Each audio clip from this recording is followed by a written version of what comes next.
My video will be over crime prevention, history, and the theory thereof. My goal is to provide community leaders, local government officials, private sector partners, and also faith-based organizations and others in the organization and the communities with information on crime prevention that will help them create safer, more secure, and more vibrant communities. Our objectives today would be to review the different types of crime prevention. You have to define crime prevention before you can stop it or implement crime prevention within your community. You have to examine the principles of crime prevention, review the history of it, identify crime prevention strategies that you can use to reduce the opportunities for crime in your community. Now, the types of crime prevention are punitive, corrective, and protective.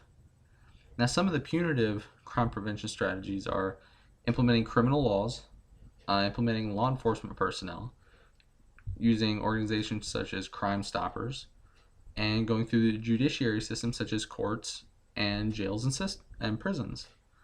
Now, some of the corrective action for crime prevention would be employment, education, counseling, mentoring, and Head Start. Now, protective aspect of crime prevention would be implementing neighborhood watches, community policing, maybe educating the public more on matters at hand, and homeland security. Now, crime prevention defined in 1972 is the anticipation and recognition and appraisal of a crime risk and the initiation of some action to remove or reduce it.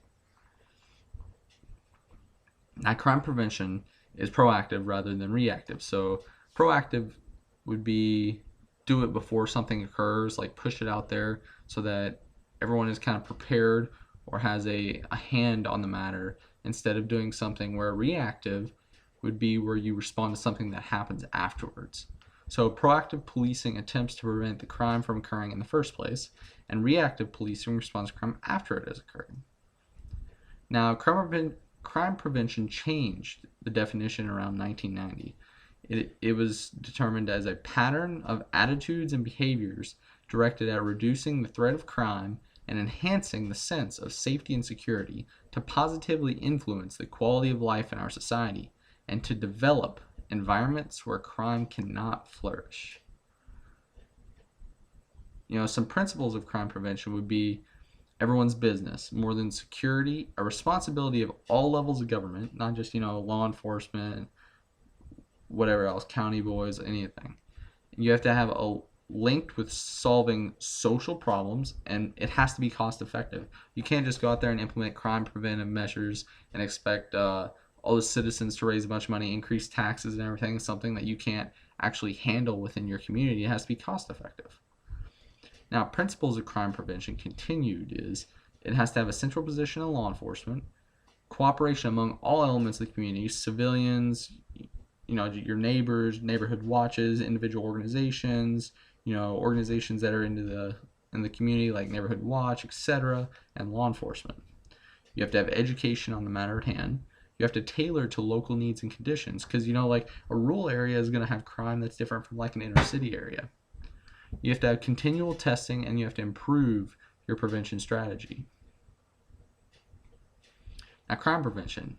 When you implement crime prevention and you have crime occurring less, that improves the quality of life in any community. Some techniques of situational prevention is you have to increase the effort, increase the risks, reduce the rewards for crime to occur. Like, you go to jail and you get, free TV, pizza, and everything else like some of the prisons I know back home.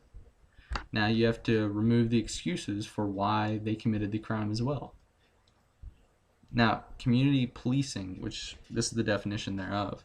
Community policing is an organization-wide philosophy and management approach that has promoted partnerships, proactive problem solving, and community engagement to address the causes of crime, fear of the crime, and other community issues at hand. Now, if none of you are familiar with a person named Sir Robert Peel, he is considered a father of the law enforcement community. He implemented 9 principles for policing. Number one is the basic mission for which the police exist, to prevent crime and disorder. Number two would be the ability of the police to perform their duties is dependent upon public approval and police actions. Police must secure, this is number three, police must secure the willing cooperation of the public and voluntary observance of the law to be able to secure and maintain the respect of the public. So, his fourth principle is the degree of cooperation of the public that can be secured diminishes proportionally to the necessity of the use of force. So the more force you use, the less people are going to trust you. So you have to be able to talk down a situation. Number five is police seek and preserve public favor not by catering to the public opinion, but by constantly demonstrating absolute impartial service to the law. So what number five is basically saying is that instead of going out and say, like, the citizens are going and saying, oh, we need to do this, we need to do that, we need to focus more on this. Instead of doing that and actually, sticking to what the law actually says and not like siding with one like organization, community organization over another, they're actually just going straight by the book. That's what this is saying. Now, number six says police use physical force to the extent necessary to secure observance of the law or to restore order, only when the expertise of persuasion, advice, and warning is found to be insufficient. That goes back to talking yourself out of the situation. You don't want to use excessive force. You lose the public support.